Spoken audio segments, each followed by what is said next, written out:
यह वीडियो बहुत ही ज़्यादा यूजफुल होने वाला है, क्योंकि आज इस वीडियो में हम बात करने वाले, थंबनेल में देख करके तो समझ गए होंगे। आज इस वीडियो में हम बात करने वाले हैं पोर्टेबल एयर कंडीशनर। आप देख सकते हैं इस तरह से पोर्टेबल एयर कंडीशनर, जो कि 1 टन का 1.5 टन का इस तरह का आता है।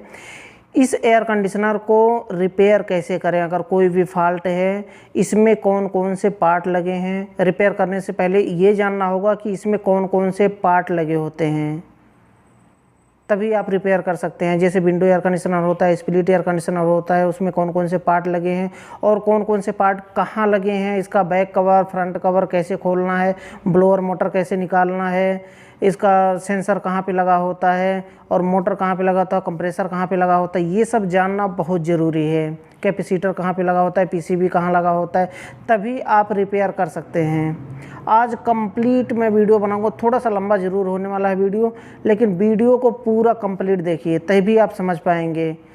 आज ये मेरा फर्स्ट वीडियो है जो कि पोर्टेबल एयर कंडीशनर के ऊपर है, इसलिए वीडियो को अब भी लाइक कर दें, नहीं तो लास्ट में आप भूल जाएंगे वीडियो को। इसलिए अब भी लाइक कर दें वीडियो को, उसके बाद वीडियो को एंजॉय करें।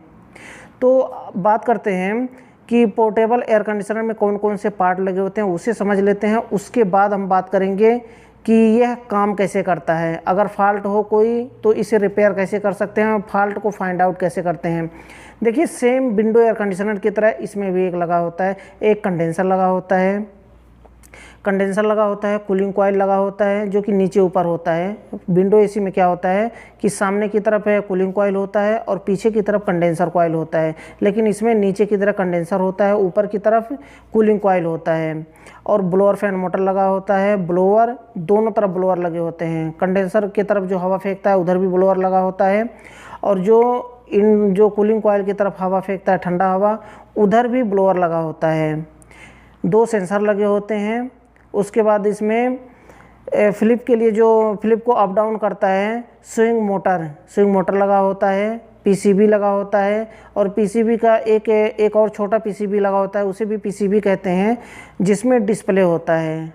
वह भी 1-2 पीसीबी होता है, एक छोटा होता है। तो एयर कंडीशनर में स्प्लिट में भी होते हैं, विंडो में भी होते हैं, 2 होते हैं, एक डिस्प्ले के लिए होता है और एक पीसीबी होता है, मेन पीसीबी, जिसमें कैपेसिटर लगा होता है, और एक वाटर पंप लगा होता है जो कि पानी फेंकने का काम करता है। तो यह काम कैसे करता है, कंप्लीट वीडियो को देखिए। उससे पहले मैं बताना चाहूँगा कि चैनल को सब्सक्राइब ज़रूर कर लें। तो चलिए शुरू करते हैं, प्रैक्टिकल इसे सीखते हैं। हमारे पास पोर्टेबल एयर कंडीशनर। अब देखिए, मानिए इसमें कूलिंग नहीं कर रहा हो या फिर कोई फॉल्ट हो, तो इसे हम कैसे खोलेंगे, इसका कंप्रेसर कहाँ पे लगा हुआ है, इसे देखने के लिए फॉल्ट क्या है, कैपेसिटर में प्रॉब्लम है, पीसीबी में प्रॉब्लम है, इसके लिए हमें खोलना पड़ेगा इसके। तो चलिए इसे हम बैक साइड से खोलते हैं और देखते हैं कि इसके कंप्रेसर और पीसीबी कहाँ पे लगे हुए हैं, इसे कैसे हम जान सकते हैं इसमें क्या फॉल्ट है। तो इसे खोलने के लिए पीछे की साइड में आप यहाँ पर देख सकते हैं स्क्रू लगे हुए हैं। पीछे के बैक कवर जो है वहाँ पर स्क्रू 4, 5, 6 लगे होते हैं। उस स्क्रू को, सभी जितने भी स्क्रू हैं सभी को खोल लेने हैं। खोलने के बाद इसे हम ये बैक कवर को यहाँ से हटाएंगे, स्क्रू यहाँ से खोल लेते हैं। खोलने के बाद एक भी स्क्रू नहीं, ऐसा नहीं है कि एक भी स्क्रू भूल जाए उसके बाद खींचे और टूट जाए, प्लास्टिक का होता है, टूट जाए तो फिर प्रॉब्लम हो जाएगी। इसलिए एक एक स्क्रू आप देख लें कि कहाँ पे है, सारे स्क्रू को खोलना है, कभी कभी टूट जाता है।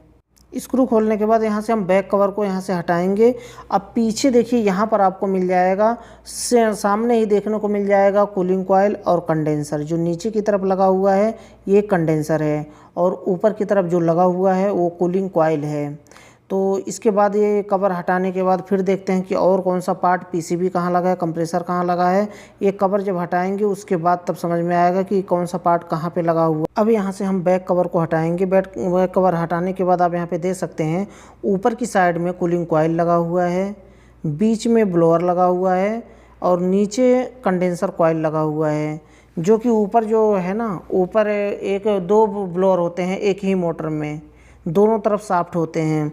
तो एक ब्लोअर ऊपर लगा होता है कूलिंग कॉइल के सामने और एक ब्लोअर नीचे लगा होता है कंडेंसर के पीछे, जो कि कंडेंसर जो हीटिंग है वो सब बाहर फेंक दे। तो इस तरह से ये पार्ट हो गया कि कंडेंसर और कूलिंग कॉइल इस तरह से लगा होता है। अब इसके बाद हम देखते हैं कि यहाँ पर देख सकते हैं ये सेंसर लगा हुआ है, रूम टेम्परेचर सेंसर जो है ये कूलिंग कॉइल के ऊपर लगा हुआ है, जो कि काम क्या करता है कि रूम का टेम्परेचर जब मेंटेन हो जाता है, कूलिंग हो जाता है जिस रेंज पर हम सेट करते हैं, उसके बाद ये सेंसर क्या करता है कि सेंसर कंप्रेसर को बंद करवा देता है। नॉर्मल एसी जो होता है बिल्कुल उसी तरह से पोर्टेबल एसी भी उस सिस्टम उसी तरह से बनाया गया है जिस तरह से विंडो एसी का होता है, उसी तरह से बिल्कुल ये काम करता है कि एक कॉइल के ऊपर एक सेंसर लगाया जाता है, एक सेंसर जो कूलिंग कॉइल है कूलिंग कॉइल के ठीक सामने लगाया जाता है, और एक कॉपर पाइप के ऊपर लगाया जाता है जो कि कॉइल सेंसर होता है। तो इस तरह से ये होता है। अब इसके बाद देखते हैं कि दूसरा पार्ट अब कहाँ पे लगा होता है। ये तो सेंसर हो गया, रूम टेम्परेचर सेंसर।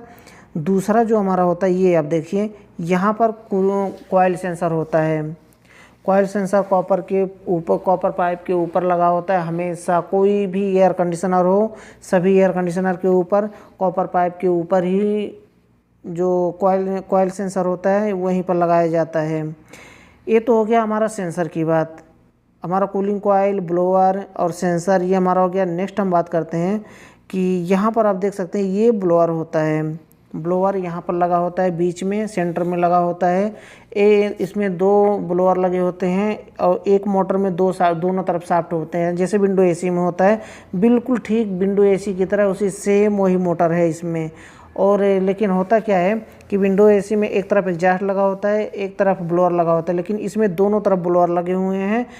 एग्जॉस्ट के लिए दूसरा होता है। जब हम बैक कवर खोलते हैं ना, तो बैक कवर के ठीक टॉप में एक पीसीबी पैनल होता है, जो कंट्रोल पैनल होता है, जो कि कंट्रोल करने के लिए जैसे कि टेम्परेचर को बढ़ाना घटाना या फिर सेंसर का टेम्परेचर को मेंटेन रखना, वो सारे कंट्रोल इस पीसीबी बोर्ड में है, छोटे वाले पीसीबी में, जो कि कनेक्ट होता है मेन पीसीबी से कनेक्ट होता है। अब यहाँ पर देखिए, यहाँ से ये जो कवर है ना, यहाँ पे जब हम खोलेंगे इसको तो इसके अंदर पीसी बोर्ड लगा हुआ है, मेन पीसीबी, जिसमें क्या होता है, जिसमें कैपेसिटर होता है। और सर्किट डायग्राम आप देख सकते हैं यहाँ पर पीछे की साइड में सर्किट डायग्राम बना हुआ है। पीसीबी का कवर है, कवर के ऊपर ही सर्किट डायग्राम बना हुआ है कंप्लीट इस पोर्टेबल एयर कंडीशनर का। तो इसे जब हम खोलेंगे तो इसके अंदर पीसीबी बोर्ड होता है।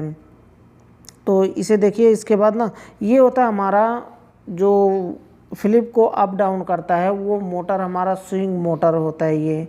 ये भी उसी पीसीबी मेन पीसीबी बोर्ड में ये कनेक्ट होता है, इसका जैक। और ये क्या करता है कि अप डाउन करता है, जो फ्लिप होता है हमारा नीचे ऊपर आगे पीछे, उस तरह से ये काम करता है फ्लिप को अप डाउन करने के लिए, ताकि एयर का फ्लोइंग इधर उधर पूरे रूम में फैले। इसलिए ये मोटर लगाया जाता है। छोटा मोटर होता है, ये डीसी मोटर भी हो सकता है, वैसे एसी मोटर बहुत कम ही होते हैं। और ये हमारा मेन कंप्रेसर 1 टन का 1.25 टन का कंप्रेसर है हमारा।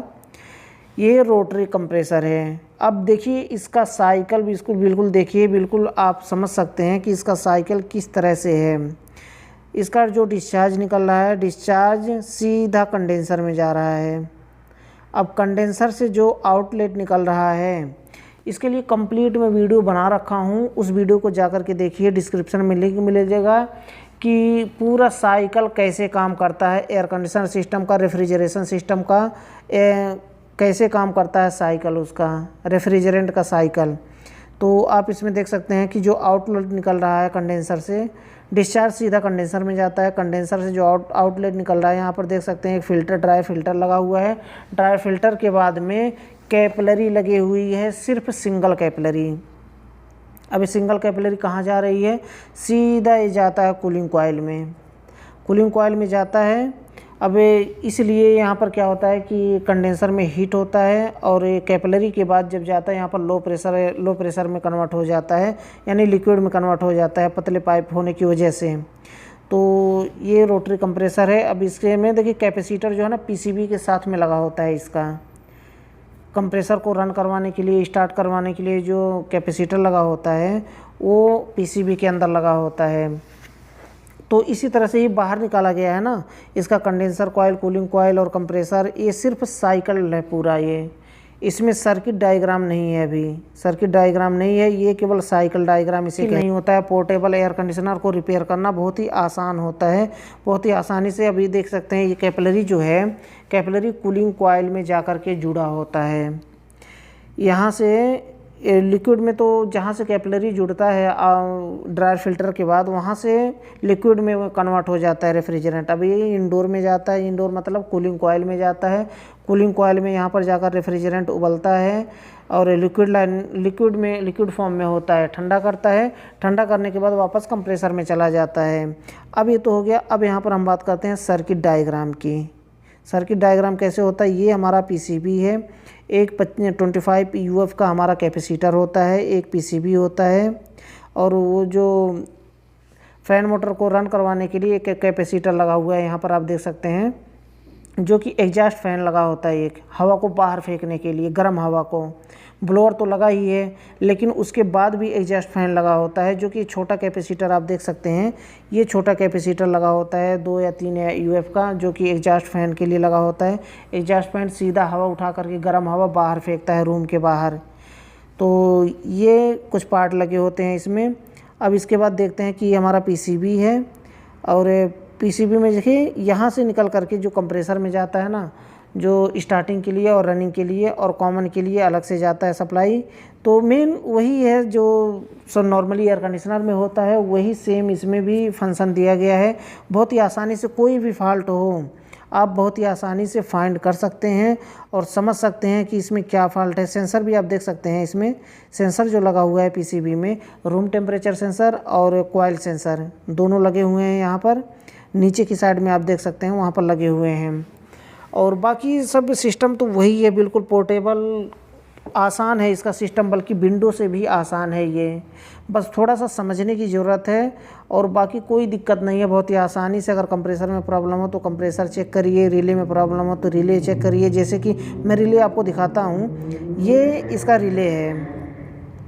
यहीं से आपको देखिए न्यूट्रल, एक न्यूट्रल यहाँ पर सप्लाई मिलती है, नीले कलर का जो वायर है ना, यहाँ पर न्यूट्रल देते हैं हम, और एक लाइन देते हैं इसे जो रिले लगा हुआ है। उसके बाद ये पीसीबी ऑन हो जाता है।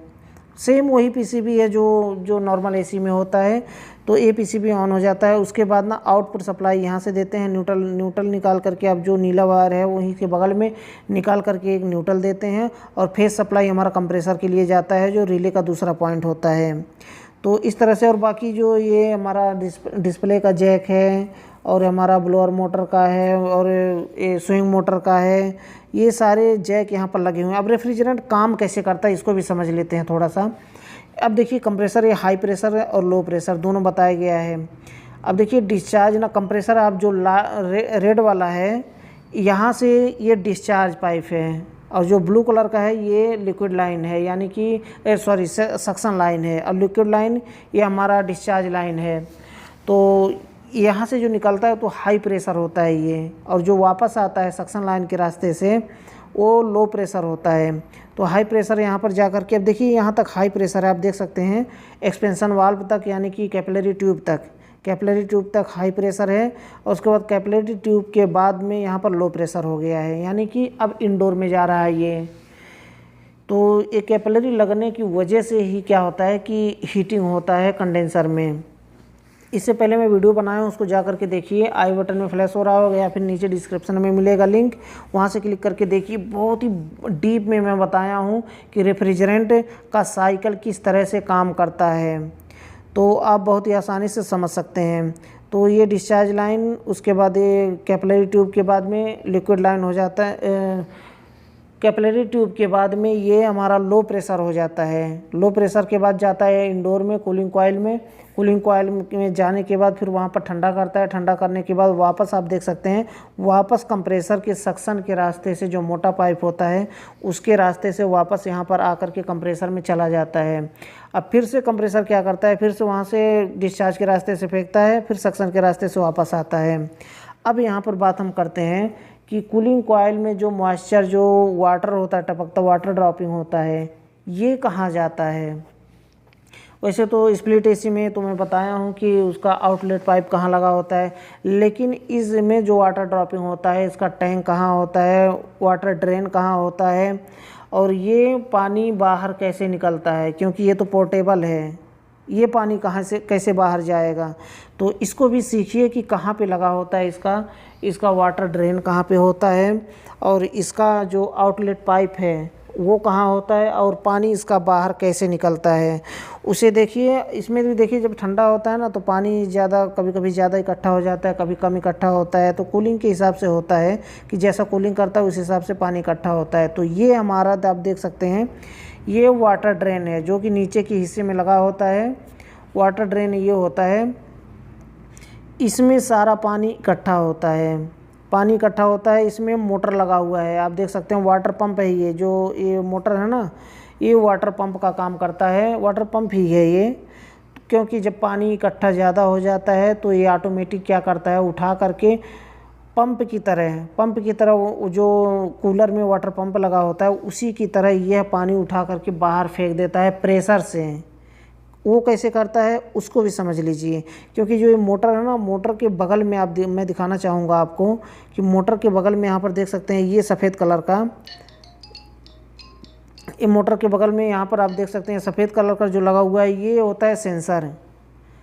ये सेंसर है हमारा, क्योंकि ये सेंसर जब एक्टिवेट होता है, काम करता है जब पानी फुल हो जाता है, पानी जब टैंक में ज़्यादा हो जाता है तो सेंसर काम करता है। उसके बाद मोटर ऑटोमेटिक स्टार्ट हो जाता है।